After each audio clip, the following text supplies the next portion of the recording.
பிலாத்து இயேசு குற்றமற்றவர் என்பதை அறிந்திருந்தான். மேலும் அதனை உறுதி செய்யும் விதமாக பிலாத்துவின் மனைவி அவரிடம், அந்த நேர்மையாளரின் வழக்கில் நீ தலையிட வேண்டாம், ஏனெனில் அவர் பொருட்டு இன்று கனவில் மிகவும் துன்புற்றேன் என்று கூறினார். கனவு வழியாக கடவுள் கட்டளை தரப்படுகிறது என்கின்ற நம்பிக்கை யூதர்களிடையே உண்டு. புதிய ஏற்பாடு யோசேப்பு அவர்கள் கண்ட கனவுகளும் அதற்கேற்ப எடுத்த முடிவுகளும் சான்றாக திகழ்கின்றது. புறவினத்து பெண்மணியான பிலாத்துவின் மனைவி இதனை அறிந்திருந்தார்.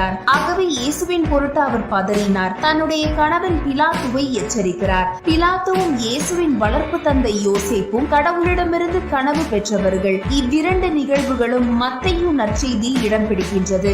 இரண்டு கனவுகளும் இயேசுவை காப்பாற்ற வேண்டும் என்பதன் பொருட்டு அமைந்தது. இருவருக்கும் இடையே உள்ள வித்தியாசம், யோசேப்பு கனவில் வெளிப்பட்ட கடவுளின் கட்டளை ஏற்றுக்கொண்டு குழந்தை இயேசுவை ஆபத்திலிருந்து காப்பாற்றினார். ஆனால் பிலாத்து தனது மனைவியின் கனவு வழியாக கிடைத்த கடவுளின் ஆணையை நிராகரித்தான். இயேசுவை சிலுவை சாவுக்கு தீர்ப்பளித்தான்.